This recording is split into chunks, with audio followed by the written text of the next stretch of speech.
오늘 말씀의 제목이 박넝쿨과 니느웨입니다. 이 박넝쿨은 식물이고 니느웨는 큰 도성이죠. 12만 명이 살고 있는 큰 도시였습니다.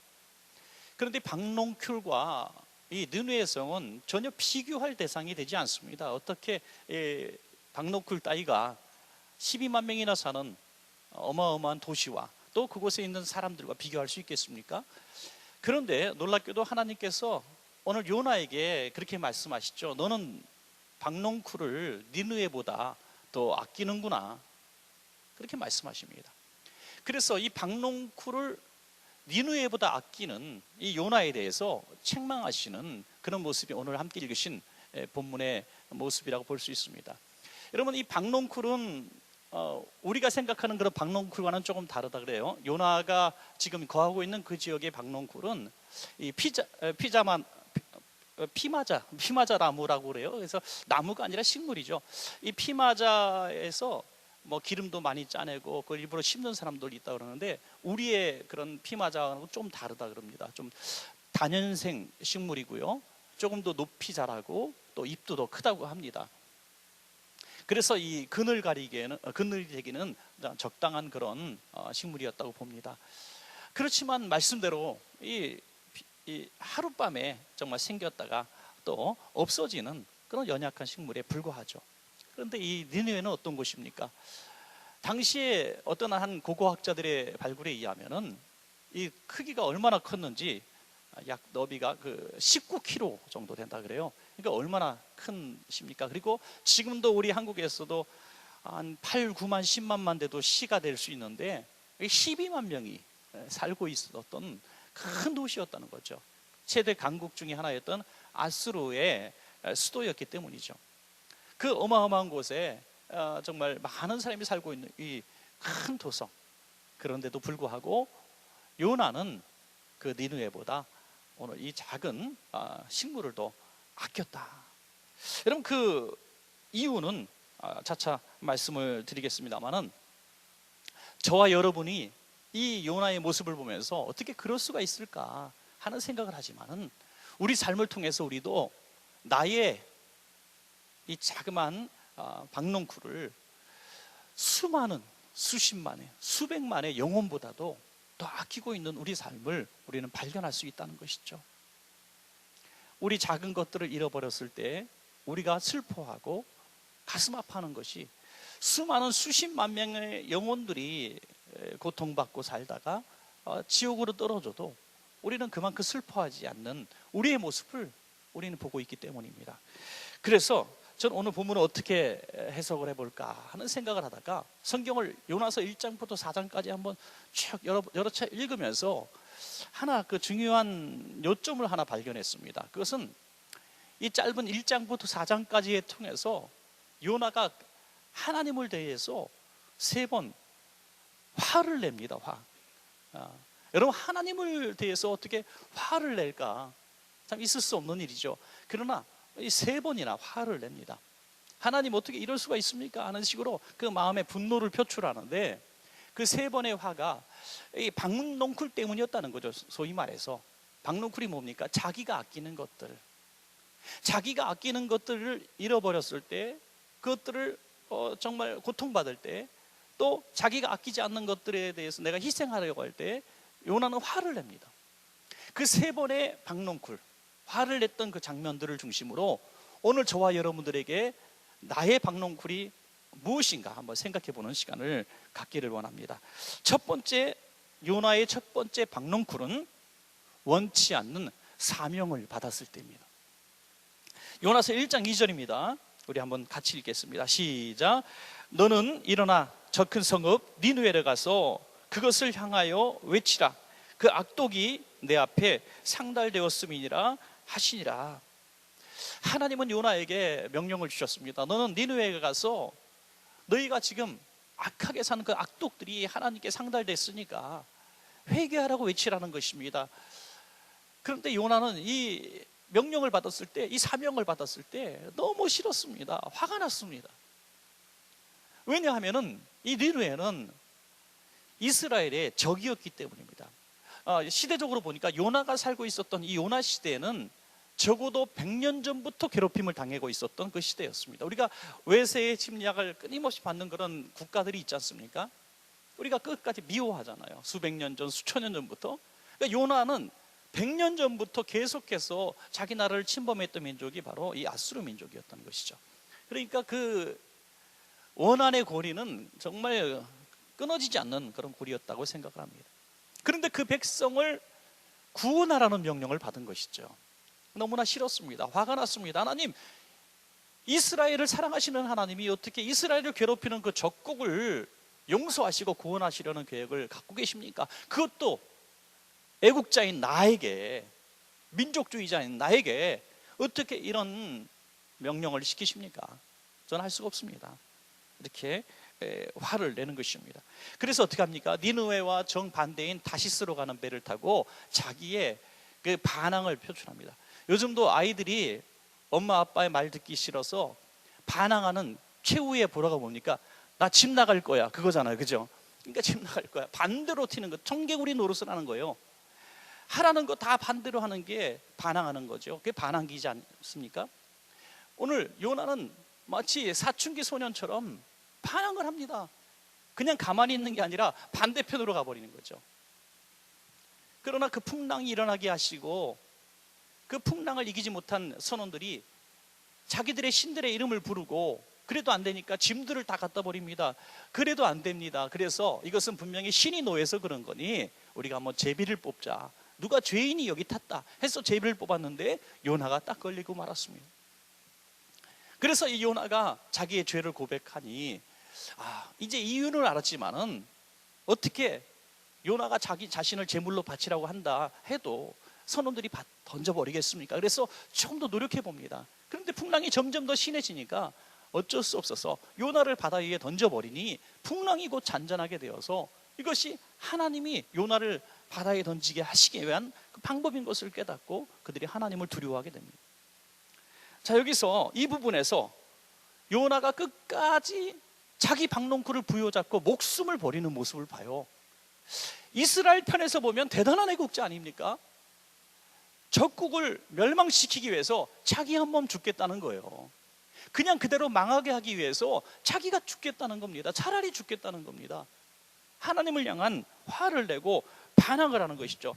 이 말은 무엇입니까? 자기가 사랑하는 이스라엘이 박농쿨이 된 거예요. 자기 사랑하는 이스라엘이 박농쿨이 돼서 이 박농쿨을 니느웨 12만 명과 바꿀 수 없다는 것입니다.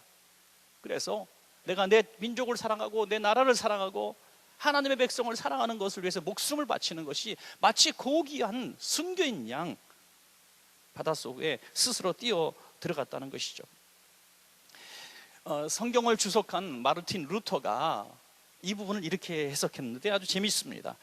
원수 국가인 아수르 제국에 하나님의 용서의 은총을 전하는 것보다 요나는 차라리 죽기를 택한 것이다.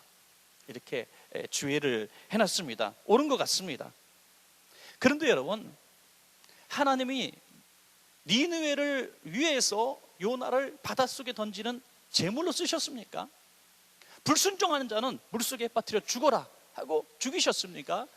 하나님은 요나도 사랑하신 줄로 믿습니다. 여러분, 하나님은 요나도 사랑하신 거예요. 사명자도 사랑하십니다.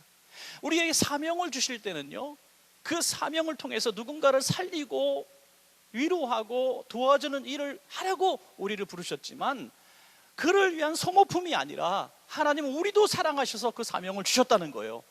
우리가 한 영혼을 우리에게 품게 하셨다면 그 영혼을 사랑해서 우리를 보내주신 우리가 소모품이고 수단이고 도구가 아니라 하나님은 우리도 사랑하셔서 그를 사랑하라고 말씀하신 줄로 믿으시기 바랍니다. 하나님은 요나를 포기하지 않으십니다. 큰 물고기를 준비하셔서 요나를 기도실로 3일 동안 금식 기도하게 하신 거죠. 그 고기 뱃속이라고 하는 어두컴컴하고 정말 끔찍한 기도실에서 요나는 비로소 자신의 존재를 발견하게 되죠. 그리고 하나님 앞에 회개하게 됩니다. 그리고 마지막 기도의 제목이 뭡니까? 감사가 나와요. 감사가 나오고 그 다음에 이제 하나님의 은혜로 다시 나오게 되죠. 요나서 2장 9절입니다. 요나의 기도죠. 시작. 나는 감사하는 목소리로 주께 제사를 드리며 나의 소원을 주께 갚겠나이다.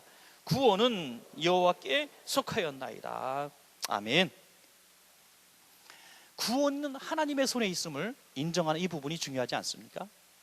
조금 전까지만 해도 니느웨는 적국이고 이스라엘은 나의 박농쿨이다, 이렇게 생각해서 절대로 포기할 수 없었던 그가 구원하심의 손은 하나님의 주권이다, 이렇게 인정하는 것이죠. 왜? 자신이 살아나기 위해서라도 이렇게 기도할 수밖에 없는 거예요. 불순종한 불충성한 죄인이 고기 뱃속에 들어갔는데 이 죄인을 구원하시는 하나님의 손길을 그가 구할 때에 비로소 깨닫는 거예요. 아, 그렇구나. 불순종한 나도 구원하시는 하나님이 니느웨도 구원하시기를 원합니다 하신 것이죠. 그리고 사명을 붙들고 다시 나가게 된 것입니다. 사랑하는 여러분, 우리의 박농쿨이 우리 나라일 수도 있고 우리 기업일 수도 있고 때로는 우리 교회일 수도 있고 우리 가정일 수도 있고 내 자신일 수도 있습니다. 내 재산일 수도 있습니다. 그것들 붙들기 위해서 하나님이 주신 사명을 포기하지 마시기 바랍니다. 그 사명을 포기할 때 배에 있는 짐들도 버려지고 결국 바닷속에 아무것도 남기지 않고 들어갔던 것처럼 하나님 모든 것을 취하실 거예요. 왜? 사명이 중요하기 때문에. 그래서 나의 박농쿨을 내려놓고 이 사명을 붙드시는 여러분 되시기를 간절히 부탁합니다. 자, 두 번째 요나의 박농쿨은 무엇입니까? 원치 않는 니느웨 구원입니다. 니느웨를 구원하시는 하나님을 바라볼 때 이 박농쿨을 사랑하는 그의 마음이 폭발하고 만 것이죠. 이제 니느웨를 가서 사흘 동안 구석구석 돌면서 복음을 이제 전할 때에 그들이 돌아오지 않기를 은근히 바랬다는 겁니다. 회개하지 않기를. 그리고 보통 이 복음을 전했다고 해서 그들이 회개합니까? 우리가 그 열왕기 또 역대기를 보면은 남유다와 북이스라엘에 수많은 선지자들을 하나님이 보내셨는데 그들이 듣고 회개합니까? 그 수많은 선지자들을 보냈을 때 가두고 잡아 죽이고 이렇게 박해하고 듣지 않습니다. 그런데 요나가, 그것도 적국 백성인 요나가 와서 사흘 동안 회개를 혼자 외친다고 하면 가두고 때리고 잡아 죽여야 될 텐데 왕으로부터 왕복을 벗고 굵은 베옷을 입고 제에 앉아 회개합니다. 신하들이 회개합니다. 백성들이 회개합니다. 심지어 짐승들한테까지도 굶게 하면서 하나님 앞에 회개하는 역사가 일어나는 것이죠. 그리고 하나님께서 그 회개의 기도를 들으시고 이 민족을 용서해 주시는 모습입니다. 그러니 요나가 뒤집어진 겁니다. 뒤집어진 거예요. 어떻게 이럴 수가 있을까? 참 신기하지 않아요? 그냥 대충 복음을 전했을 것 같아요. 예. 저도 이런 은사 좀 받았으면 좋겠어요. 설교를 대충 해도 은혜 받으면 얼마나 좋을까. 그냥 대충 그까이 거 거시기 뭐 이렇게 하면서 시간 떼고 내려가도 막 그냥 통해 자복하고 눈물이 일어나고 하나님의 음성 듣고 회개가 일어나면 야, 진짜 신기할 것 같아요. 저는 이렇게 열심히 준비해서 열심히 해도 이 말씀이 별로 받아들이지 않는 분들이 많이 있는데 어떻게 그럴 수가 있을까? 하나님이 하신 일이죠. 그래서 오직 성령의 역사심이 구원의 역사인 것입니다. 오늘 이 백성이 회개할 때 요나는 어떻게 반응합니까? 요나서 4장 1절, 요나가 매우 싫어하고 성내며, 여기 한 가지 더 넣었으면 좋겠어요. 성질 부리며. 저는 그렇게 하고 싶어요. 성질을 부리는 거예요.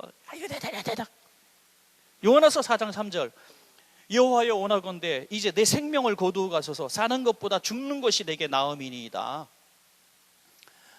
차라리 이 꼴 안 보고 내가 죽고 싶습니다. 질투심이 폭발을 한 것이죠. 하나님, 왜 악인을 사랑하시고 구원하시고 우리 이 민족을 그렇게 100년 넘도록 괴롭힌 저 백성들을 부강하게 하십니까? 이러시면 안 됩니다. 하나님, 차라리 죽고 싶습니다. 여러분, 이거 정당한 화가 아닌 것이죠. 우리가 누군가가 잘 되는 것을 바라보면서, 불신자가 잘 되는 것을 바라보면서, 악인의 형통함을 보면서 분노하고 하나님을 향해서 화를 내는 것은 나의 박농쿨을 사랑하기 때문이에요. 나의 박농쿨에 집착하기 때문입니다. 한마디로 교만하기 때문이에요. 교만하기 때문에. 이 교만함이 어디서 나오는가? 나는 당연히 하나님의 은혜 속에 살아야 하고, 당연히 박농쿨은 내 건데 니느웨는 멸망받아야 된다는 겁니다. 이게 교만이지 무엇입니까? 여러분, 깨닫지 못해서 그렇습니다. 우리도 니느웨와 다를 바 없는 악한 자들인데 하나님이 먼저 예수 믿게 하신 은혜로 예수 믿은 줄로 믿으시기 바랍니다. 이걸 깨달아야 된다는 거예요. 우리도 같이 멸망의 자녀들이었는데 하나님이 우리를 먼저 예수 믿게 하셨으니 우리가 그 은혜를 먼저 입은 자예요. 절대로 우리가 잘나서가 아니라, 선해서가 아니라 하나님께서 불쌍히 여기셔서 우리를 먼저 예수 믿게 하신 것입니다. 그러므로 니느웨 아직 늦게 돌아온 형제 자매들을 바라보면서 우리가 환영하고 안아주고 받아줘야 된다는 거예요. 포도원 비유처럼 먼저 믿은 우리가, 더 열심히 일했던 우리가 초신자들이 돌아올 때에, 정말 새신자들이 저 문을 열고 들어올 때에 두 팔을 벌려 감격하며 환영해주는 우리의 모습이 요나처럼 화내지 않고 박농쿨을 사랑하지 않고 니느웨를 사랑하는 모습이 된다는 것입니다. 여러분, 하나님이 니느웨만 사랑하시는 것이 아니라 요나도 사랑했다는 것이, 저는 요나서 성경을 읽어보면서 그 비중을 바라보면서 굉장히 놀랍습니다. 요나서 1장부터 4장까지 있지 않습니까? 그런데 사실은 1장과 3장만 있으면 충분한 게 요나서입니다. 충분해요. 그런데 2장과 4장이 왜 있습니까? 2장은 고기 뱃속에서 기도하는 요나의 모습이 나오고, 4장은 박농쿨 이 사건을 통해서 요나를 훈계하시는 하나님의 모습이 나와요. 2장과 4장은 온전히 요나와 하나님과의 관계 속에 있는 말, 비중이 50%입니다. 하나님은 요나를 사랑하시고 니느웨도 사랑하신다는 거예요. 할렐루야.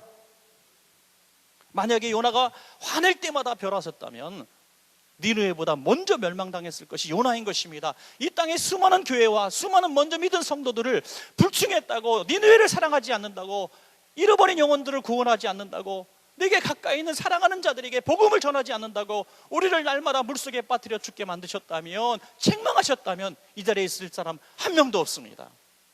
그러나 하나님은 저 잃어버린 니느웨 백성도 사랑하시지만 저와 여러분도 사랑하셔서 요나서 2장을 할애하신 것처럼 끊임없이 우리를 깨우쳐 주시고 우리를 위로하여 주시고 우리에게 훈계하시는 줄로 믿습니다, 여러분.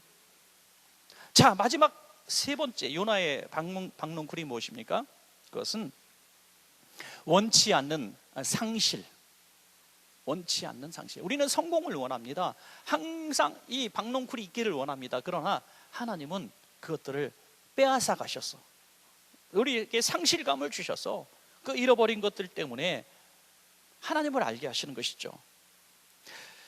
이제 니느웨 백성들에게 복음을 전하고 그들이 회개한 모습을 보면서 화가 난 요나는 성 밖으로 나와버려가지고 이제 한 초막을 지어놓고 그 성을 내려다봅니다. 이 성이 어떻게 되나, 저들의 회개가 가짜일 거야 아마. 그들이 돌아서 가지고 하나님이 벌을 내리실 거야, 이게 정의지, 이게 정의야, 이렇게 생각했을 겁니다. 그래서 내려다보고 있는데 얼마나 덥습니까? 그 뜨거운 태양빛이 쬐니까 그 초막 안에서 버틸 수가 없는 거예요. 그러니까 하나님께서 박농쿨이 자라게 하셨습니다. 박농쿨이 순식간에 자라서 그 이파리들을 펼치니까 너무너무 고마운 거예요. 그래서 그늘 아래 딱 들어가니까 너무너무 시원해요. 여기서 요나가 4장 6절에 그 얼마나 기뻐했는지를 기록해 놓고 있습니다. 한번 읽어볼까요? 4장 6절 시작. 하나님 여호와께서 박농쿨을 예비하사 요나를 가리게 하셨으니 이는 그의 머리를 위하여 그늘이 지게 하며 그의 괴로움을 면하게 하려 하심이었더라. 요나가 박농쿨로 말미암아 크게 기뻐하였더니. 아멘.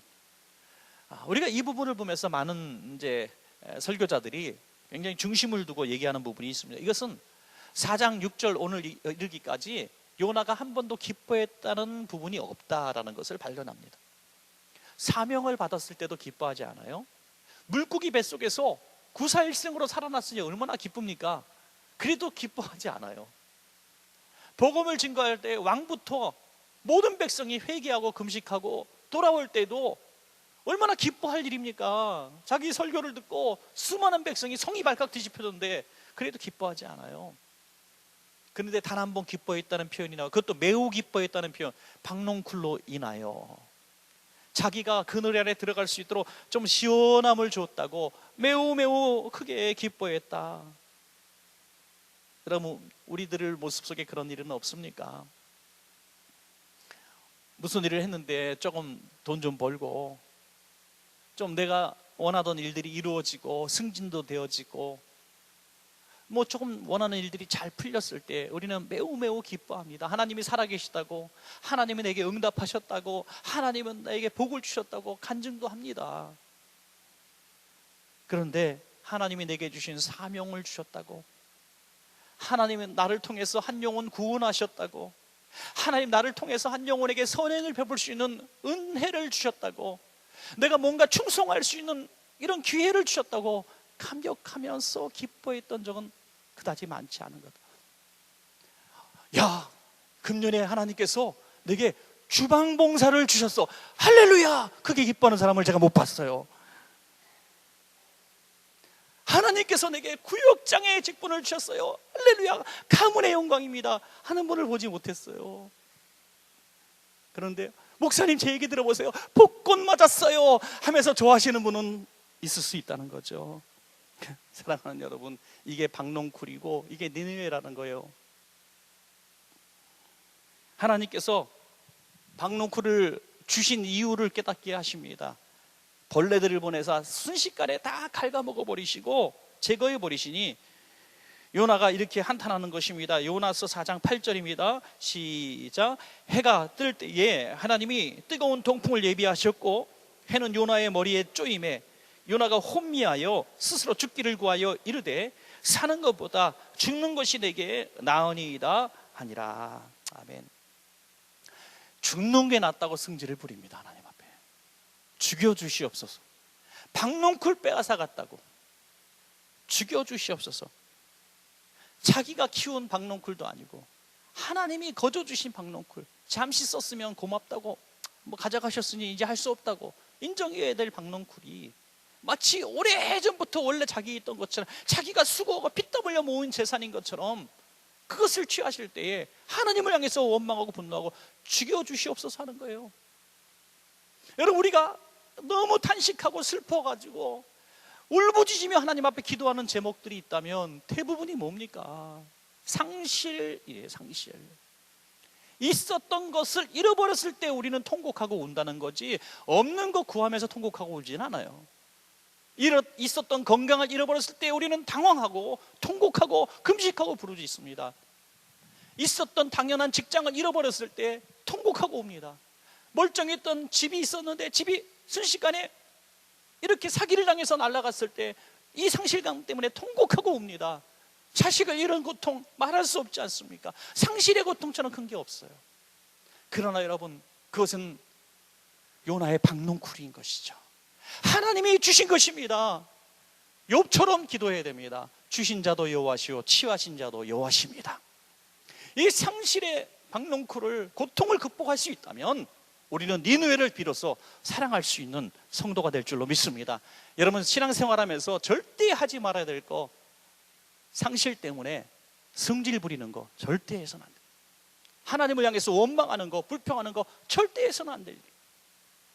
얼마 전에 잘 알고 있는 목사님으로부터 우리 본교회에 있었던, 자신의 교회에서 있었던 일을 하나 얘기하시는데 교훈이 되더라고요. 한 성도님이 와서 이제 얘기를 해서 이제 들은 거죠. 이 성도님 부부는요, 예배 열심히 드리는 부부랍니다. 열심히 예배를 드리는 부부인데 하루는 좀 은혜를 좀 또 받고 싶어서 결심을 한 거예요. 그래서 평소는 늘 중간이나 뒤에서 예배 드렸는데, 여보 우리는 오늘 좀 일찍 가서 좀 우리 맨 앞자리 가서 한번 예배 드려봅시다. 굉장히 결심을 한 거잖아요. 그러면 뭐가 꼭 역사해요? 마귀가 역사하는 거죠. 그래서 그날 좀 일찍 와서 맨 앞자리 딱 앉았대요. 오늘 요 맨 앞자리에 앉은 거예요. 그런데 조금 있다가 누가 어깨를 톡톡톡 찔러드래요. 거기 내 자리인데 비켜주세요 그러더라는 거예요. 오늘 은혜 좀 받으려 했더니 마귀가 역사하는, 탁 쳐다보니까 인상도 험악하게 생긴 성도예요. 그래서 성질을 딱 부렸어요. 아니, 예배당에 자기 의자가 어디 있습니까? 내가 일찍 와서 앉았으니까 일어나라는 법이 어디 있습니까? 하고 따졌대요. 그랬더니 뭐 필요 없어요. 거기는 원래부터 내 자리라는 거예요. 원래부터 내 자리니까 하여간 뒤로 가라는 거예요. 뒤로. 그래서 멀리 가지 않고 그 사람 바로 뒷자리에 양보해 줬답니다. 은혜가 되겠어요? 계속 그 머리 뒷꼭지가 사단의 뒷꼭지로 보이는데, 뿔이 있는 것처럼 보이는데 화가 나서 견딜 수가 없어요. 막 부글부글 끓. 예배가 은혜가 안 돼요. 이제 예배 시간에 목사님 기도를 시켜서도 통성 기도하는 시간이 짧은 시간 기도하는데, 앞 사람도 자기가 뭘 잘났다고 그 성질 부리고 뭐 말 한마디 했다고 이제 미운 거예요. 이 사람이 기도하는데 뒤를 딱 돌아보면서 그거 좀 조용히 기도합시다 그러더라는 거예요. 두 번째 폭탄을 맞은 거예요. 이제 머리가 폭발이 해가지고 견딜 수, 이런 인간하고 내가 한 교회에서 예배 생활, 이게 무슨 교회냐 이거야. 이게 무슨 신앙생활이냐 해서 목사님 쫓아가려서 목사님한테 따지고 들고, 내가 교회를 떠나든지 그 사람을 목사님 혼내달라고 이렇게 얘기하려고 목사님 찾아가려고 하는데, 그 아내가 지혜로운 아내입니다. 권사님인데 아내가 이렇게 얘기하더래요. 여보, 잘 내 얘기 들어봐요. 이 자리는 내 자리입니다 하면서 다른 사람 자리에 앉아있는 사람까지 쫓아내는 그런 성도가 있는 자리, 앉는 자리, 그리고 하나님 앞에 열심히 기도하는 성도를 조용히 기도하라고 말하는 그런 성도가 앉는 자리, 그 자리에 안 앉아 예배드린 것이 얼마나 감사합니까? 얼마나 감사합니까?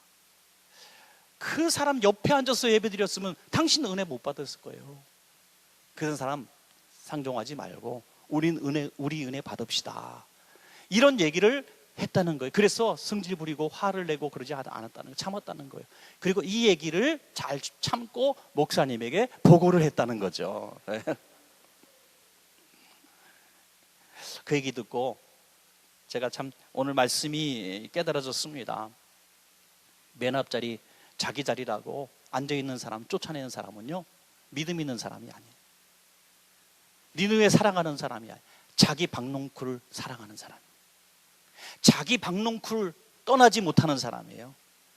자기 박농쿨 집착하는 사람이에요. 수많은 그리스도인들이 열심히 뜨겁게 기도하고 금식하고 말씀 열심히 공부하고 40일 연속 기도하고 누구보다 한 번도 예배 빠지지 않고 적극적으로 막 주여 삼창 잘하고 아멘 잘하고 하면 무조건 이 은혜 충만한 성도로 알고 있는데 거짓말입니다.